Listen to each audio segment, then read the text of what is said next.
18 a 25 diz assim: Disse mais o Senhor Deus: Não é bom que o homem esteja só. Far-lhe-ei uma auxiliadora que lhe seja idônea. Havendo, pois, o Senhor Deus formado da terra todos os animais do campo e todas as aves dos céus, trouxe-os ao homem para ver como esse lhes chamaria. E o nome que o homem desse a todos os seres viventes, este seria o nome dado, seria o nome deles.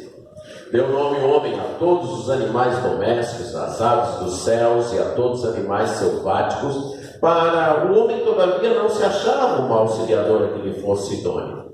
Então o Senhor Deus fez cair pesado sono sobre o homem, e esse adormeceu, e tomou uma das suas costelas e fechou o lugar com carne. E a costela que o Senhor Deus tomara ao homem, transformou-a numa mulher e lhe a trouxe. E disse o homem: Esta, afinal, é osso dos meus ossos e carne da minha carne. Chamar-se-á varoa, porquanto do varão foi tomada. Por isso, deixa o homem pai e mãe, e se une à sua mulher, tornando-se os dois uma só carne. Ora, um e o outro, o homem e sua mulher, estavam nus e não se envergonhavam. A outra finalidade, outro propósito do casamento é companheirismo. Pense aqui no relacionamento entre o texto de Gênesis, que nas nossas versões aparece como capítulo 2, e Gênesis 1. E eu costumo ilustrar como duas câmeras filmando o mesmo evento. Imagine aí um jogo de futebol, você tem uma câmera no alto que pega o campo todo o campo. Essa é a câmera que está filmando Gênesis capítulo 1. Tudo, toda a criação. E uma outra câmera que está na lateral do campo, acompanhando o jogador que está com a bola. Essa é a câmera de Gênesis 2.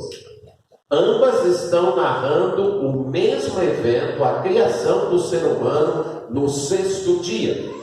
Gênesis 1, da perspectiva geral. Gênesis 2, focalizando, colocando foco na criação do homem. Narra então como Deus criou o homem, como o coloca no lugar ideal. Ninguém mais morou num lugar como aquele que Adão morou, sem nenhum problema. Um homem extremamente inteligente foi capaz de dar nome a todos os animais num dia ou em menos de um dia. Então, uma capacidade intelectual fenomenal, mas lhe faltava alguma coisa. Ele não estava completo. Um homem sem pecado, num ambiente ideal, lindo, fantástico, extremamente confortável, uma mente fantástica, mas lhe faltava algo. Em certo sentido, ele não estava absolutamente sozinho. Ele tinha Deus para ter comunhão, mas Deus estava num nível infinitamente superior a ele. E ele tinha os animais, só que os animais estavam num nível inferior a ele. Ele precisava de alguém no mesmo nível. E essa é a ideia da expressão auxiliadora idônea. Não deve-se pensar com a expressão auxiliadora como alguém inferior, porque a mesma palavra no masculino é usada para Deus. Deus é o nosso ajudador, é a mesma palavra. E não vamos imaginar que porque Deus é chamado de ajudador, que ele seja inferior. A ideia auxiliadora e idônea é que esteja diante dele, que esteja no mesmo patamar, que lhe seja igual, que lhe complemente. Essa é a ideia para o casamento. Uma companhia, um companheirismo companheirismo que nos complementa. E isso o apóstolo Paulo vai repetir quando ele fala lá, falando dele e de Barnabé, que também tinham o direito de se fazerem acompanhar, ter uma companheira. Casamento existe para companheirismo, para prover esta necessidade do ser humano. E em Mateus 19, Jesus expressa isso de uma maneira que no nosso linguajar nordestino, um pouco mais antigo, para mim, casa muito bem. Quando ele diz, portanto, que Deus ajuntou. A palavra ajuntar na língua original é colocar debaixo do mesmo jugo. Jugo aqui é aquele instrumento que é também chamado de canga, que você coloca os animais para eles puxarem um arado ou uma carroça. E sempre que eu penso nisso, eu lembro da minha mãe, quando nós éramos pequenos, e a gente ficava com uma amizade muito chegada com alguém. Aí pronto, agora só quer viver encangado com fulano. E essa é a ideia da palavra. No caso de marido e mulher, tem mais aqui viver o quê? Encangado um com o outro. Porque foi Deus quem encangou. Foi Deus que colocou lá debaixo do mesmo jugo. É isso que Jesus está dizendo. É para puxar a carroça juntos? É para arar a terra juntos? Deus colocou vocês debaixo do mesmo jugo para serem companheiros na missão de vida que Ele lhes deu. Criar filhos, criar uma família, preparar a nova geração, ter um ministério. Essa é a ideia de casamento. E isso ajuda a aliviar o fardo da vida. Isso é bem expresso no livro de Eclesiastes. O que é que faz a vida se tornar, essa vida debaixo do sol, se tornar mais suportável? Comer, beber e gozar a vida com a mulher aqui? Não, está lá nas Escrituras. Então, tem um propósito vertical, expressar Deus, e o propósito horizontal é amenizar a vida, é trazer um refrigério para a vida. Esse é o papel, essa é a função do casamento.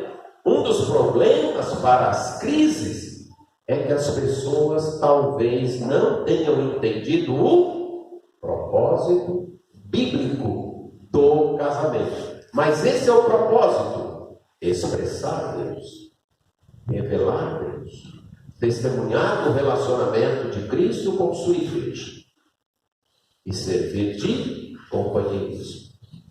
Infelizmente, alguns lares mais parecem um hotel, onde as pessoas chegam para dormir e se alimentar, mas não há comunhão, não há companheirismo. Penso eu que uma das razões das frustrações dos adolescentes, do vazio que eles estão sentindo na vida, é exatamente porque se sentem sozinhos a partir de seus próprios lares. Eles não têm companheirismo. Mas esse é um dos propósitos do casamento. Mas também devemos expor a raiz das crises familiares. O que é que causa os problemas no casamento? Jesus deixou claro a dureza de coração. E aqui há uma palavra só na língua original que poderia muito bem ser traduzida para nós: esclerocardia. Esclerose no coração, mas não se trata do coração, órgão físico, mas do coração como aquele meio de se aproximar de Deus. Então, o que faz com que alguns dizem, não, agora no nosso relacionamento o amor acabou, eu não sou mais feliz, Eu não suporto mais o meu marido. Eu não aguento mais minha esposa. Onde é que está o problema? No coração. Então, se você não suporta mais sua esposa, o problema não está com ela. O problema está no seu coração. Você está sofrendo de esclerocardia, de dureza de coração. Se você não quer mais viver com o seu marido, o problema não está com ele. Quanto a isso, o problema está no seu coração. Você está sofrendo de esclerocardia. Nós precisamos confrontar as pessoas com isso. Algumas vezes, e no parte do meu ministério, logo no início, chegava um marido se queixando da esposa. E a minha tendência era ouvir o marido e depois ir falar com a esposa e tentar ajudar aquela mulher, mudar para agradar seu marido. Aí ela também tinha suas queixas. E aí o que eu fazia? Eu voltava para falar com o marido e dizer: você precisa mudar nisso. Num determinado dia, eu estava aconselhando os dois, um casal, um tanto mais velho que eu, e usando essa abordagem, e um acusando o outro: é porque ela, é porque ele. Eu já vi, acho que na terceira ou quarta reunião, eu me lembro até hoje, estava na casa deles e eu parei e falei: isso aqui não vai longe não. Eu me lembro que eu fiquei mudo, por cortesia, ainda fiquei um tempinho, depois voltei para casa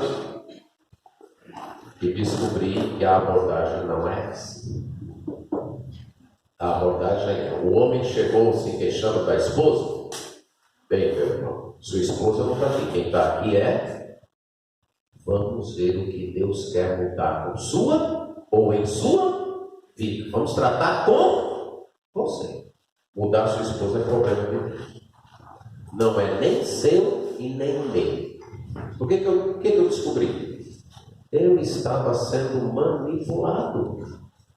Ok? Cada um tentando me usar para mudar o cônjuge. Não. Com certeza, no problema, os dois precisam de mudanças. Mas eles devem mudar, confrontados com a Bíblia, por causa de Deus. Independente se o outro mudar ou não. Então o marido tem que amar sua esposa, independente se ela vai ser submissa ou não. E a esposa deve respeitar o marido, independente se ele vai amá-la ou não. É um dever que se tem diante de Deus. Por isso essa parte aqui é importante. Chegou o marido se queixando, tal. Bem, que sua mulher tem todos esses problemas, eu não duvido. Mas aqui nós vamos tratar do seu coração. A esclerocardia aqui, o paciente aqui que está diante de mim é quem? É você. Então nós vamos tratar da sua esclerocardia. Sim, mas eu respondo. Isso aí, se ela quiser, a gente vai até tratar com ela também. Mas suponha que ela não queira, e aí? Vamos tratar com você. Nem sempre as reações são positivas. Teve uma que me marca também. Uma mãe chegou falando da filha. Ela gastou quase uma hora toda falando. Quando ela terminou, eu simplesmente disse: a senhora tem um problema. A senhora fez de sua filha sua deusa. Ela falou: é isso mesmo. O senhor acertou. Eu fiz de minha filha minha deusa. O aconselhamento terminou, ali ela aceitou. Já houve vez com uma mulher que veio se queixar do marido, e se queixando, aquele tipo de insatisfação que é interna. O marido dela poderia melhorar 10 vezes, que ela ainda continuaria insatisfeita, porque é algo interno. E eu fui mostrando, quase que eu chego a dizer para ela: olha, a senhora me desculpe, a senhora está no lucro, Porque se eu fosse seu marido, a coisa estaria diferente. Ainda bem que não sou eu. Mas você sabe aquelas coisas que você se segura ali para não dar as respostas que não são espirituais, mas que muitas vezes lhe dá vontade. Mas mesmo assim ela se levantou com raiva e foi embora. E ela passou quase 3 meses sem falar comigo. Nem sempre as pessoas vão aceitar essa abordagem, mas cada vez mais eu me convenço que essa é a abordagem. Não queira mudar sua esposa, mude você. Não queira mudar seu marido, mude você. Tente ser o que Deus quer que você seja. E confie que Ele vai fazer a obra no coração do seu cônjuge. Tiago 4, 1-4 confirma isso. De onde procedem as guerras e contendas que há entre nós? De onde? Da maldade de vocês? De onde? Das guerras internas. Os nossos conflitos externos são resultados dos nossos conflitos internos. Se eu não resolver no meu coração, nem no céu, eu estarei satisfeito. Imagine Deus pegando você do jeito que você está hoje e levando para o céu. Você acharia defeitos lá no céu. Você não estaria satisfeito no céu. Porque o problema não está fora de mim, está onde? Dentro de mim. É preciso mudar o coração. E nós temos que trabalhar esse enfoque no nosso aconselhamento. Meu irmão, eu tenho certeza que sua mulher mudar tudo, mas se você não mudar, você ainda estará infeliz no seu casamento. Minha irmã, seu marido pode se transformar num homem de ouro, mas se você não mudar, você ainda estará infeliz no seu casamento. Porque isso é um problema de coração. Não é do coração dos outros, é do meu coração. Então, expor a raiz das crises familiares, mas também ensinar as funções dos membros da família. E aqui, 1 Pedro 3, 1-6, fala da submissão feminina. Eu creio que é algo muito explorado. Eu apenas quero, não sei nem se é necessário, mas fazer uma correção. Muitas vezes se tem a ideia da submissão feminina como a mulher que toda hora, para tudo, ela, sim, tá certo, tá bom, é isso mesmo. E quase nem fala, quase nem dá opinião, porque eu devo ser submissa. Quando a gente lê 1 Pedro 3, 1-6, qual é o exemplo dado de mulher submissa lá? Sara. Quando você vai para Gênesis 21, 9-12, que Isaac está crescendo, e Sara vê Ismael zombando de Isaac, o que Sara disse para Abraão? Manda Ismael embora. Aí Abraão não quer mandar. Afinal, Ismael também é filho dele. E Deus diz o que é para Abraão? Sara está certa. Irmãos, algumas vezes, mas só algumas vezes, elas estão certas. Ok? Mulher submissa não é aquela ideia de que estou aqui, não dou um pingo de opinião, tudo que meu marido fizer eu sigo. Não. Mulher submissa é mulher participativa, respeitosa, mas participativa. Isso aqui está errado. Se eu fosse você, eu pensaria melhor em fazer desse jeito. Eu acho que a melhor solução é por aqui. Ela é companheira. Agora, evidentemente, se o marido teimoso for por aqui, o que ela faz? Entrega a Deus e segue. Ok? Essa é a ideia de mulher submissa. E ela segue não por causa do marido, mas ela segue por causa de quem? De Deus. Ele mandou. Eu consegui. Mas eu sei que esse negócio não vai dar certo, não. Mas Deus vai me dar graça para quando as consequências chegarem, eu sofrer e ainda sofrer com alegria e ainda ajudando o meu marido. É fácil? Mas é para ser assim. Certo? Mas o que eu quero mostrar aqui é muitas vezes aquele conceito de uma mulher que não sai de casa, que não faz nada, que está ali para tudo que o marido diz. Sim, Senhor, sim, Senhor. O Sara não me parece esse tipo de esposa. E quando a gente lê Provérbios 31, a mulher virtuosa, ela examina uma propriedade, compra e faz coisas e vende e administra a sua casa. O que eu tenho aqui? Uma mulher extremamente participativa, é sócia do lar, respeitosa. O seu marido é respeitado na praça, ele é uma das autoridades na cidade, mas é uma mulher envolvida, participativa. E eu estou dizendo isso tanto para corrigir o conceito dos homens. Diz lá, não, a minha mulher só é de casa, e só oral, e para me servir, e tal.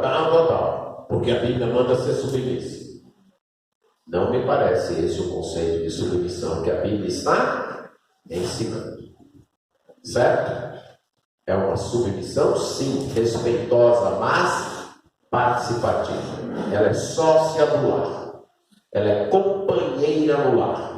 Ela tem o direito de opinar, de dar opinião, tem liberdade até para fazer negócios, sempre respeitando o seu esposo.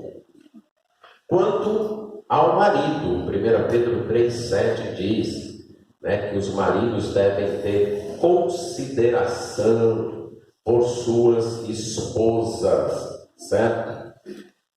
Viver a vida comum do lar com discernimento. Algumas mulheres acham que a parte mais difícil é a delas. Eu acho que a parte mais difícil é a nossa, mas eu acho que as duas são difíceis, né? Viver com discernimento, entender, compreender o que está acontecendo com a esposa, saber que é diferente. Nós homens entramos num campo, numa quadra de futebol, nos batemos, muitas vezes brigamos, e quando saímos dali, praticamente está tudo normal. Eu acho que isso não daria muito certo com mulher, não. Ou vocês acham que daria? Eu acho que não daria, não. Não estou dizendo nem que é melhor, nem que é pior. Estou dizendo que é diferente. É diferente, certo? É algo diferente, né? Algumas mulheres não gostam, por exemplo, de um ambiente assim com uma associação. Por quê?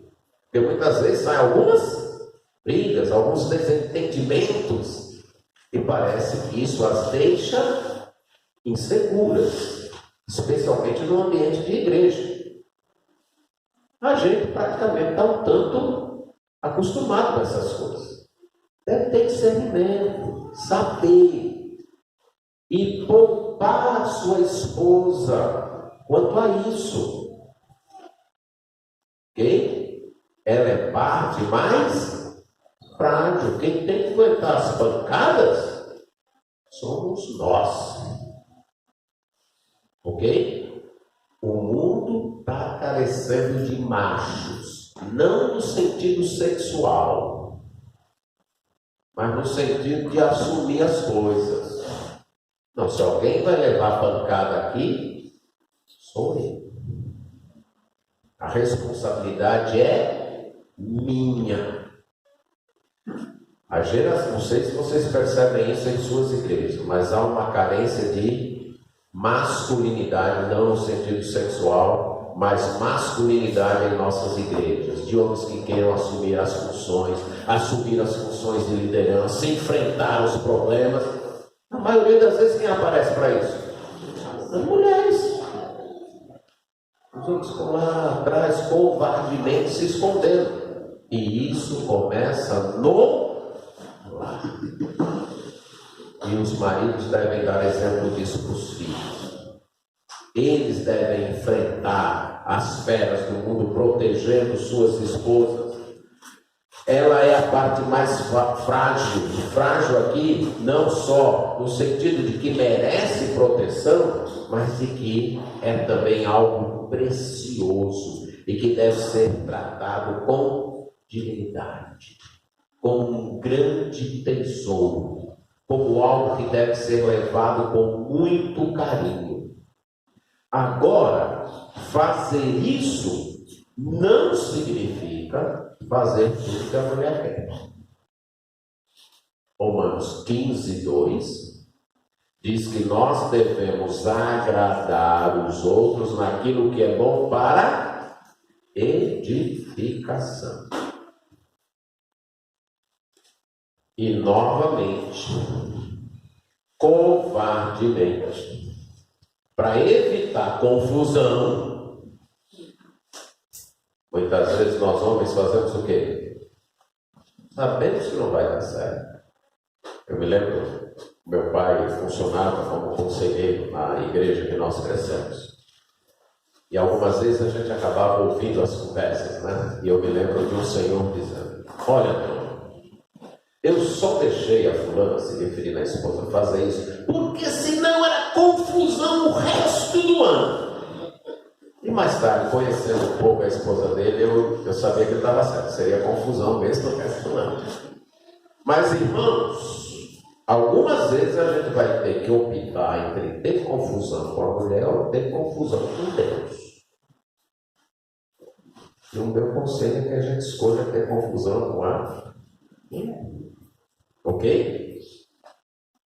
Elas querem uma coisa, acham que podem e devem, que é direito delas, mas a gente está percebendo que aquilo não vai dar certo, que é perigoso, que é ruim, vai até prejudicá-la. Mas no momento ela não está vendo isso. Qual é o nosso papel? Dizer não. Para o senhor não sabe a confusão que vai ser hoje, cara. Mas esse é o papel. E esse é o papel de homem.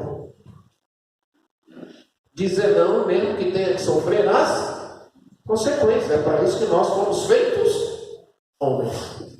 Fomos feitos líderes. Algumas vezes, ceder, quando você sabe que vai ser prejudicial, você está sendo simplesmente covarde e abdicando de sua posição de líder do lar.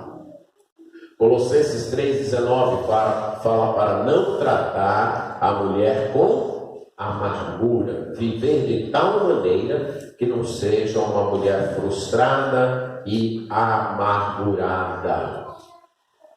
Nisso, reconheça a importância do sexo no casamento. Devemos ensinar isso também. 1 Coríntios capítulo 7, versos 1 a 5.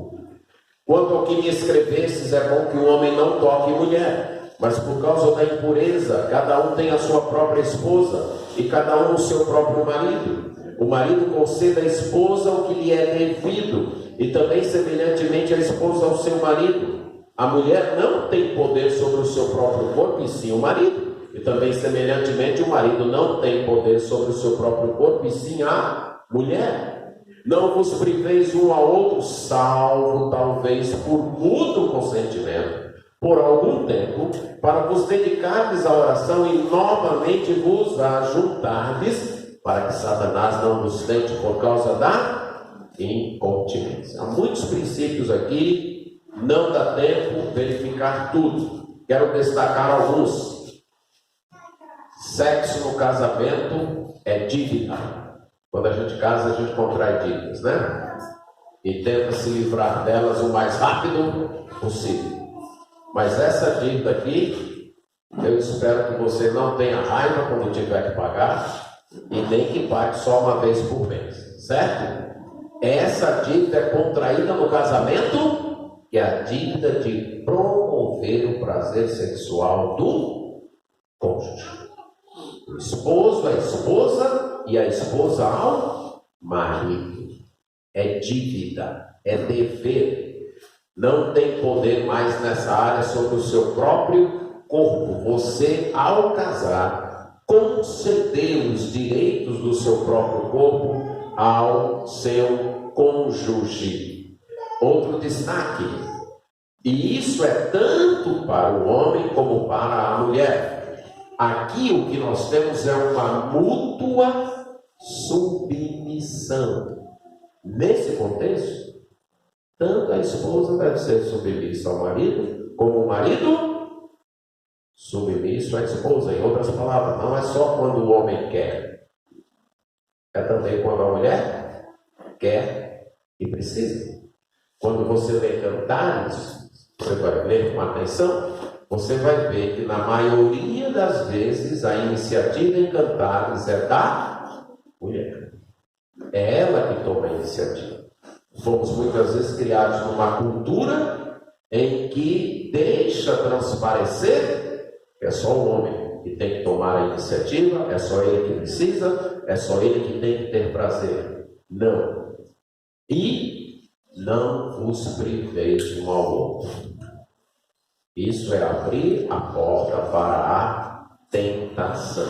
Isso precisa ser mostrado também. Ainda dentro disso, as funções dos pais, criar os filhos na disciplina e no temor do Senhor, criar os filhos de maneira que eles não fiquem irados.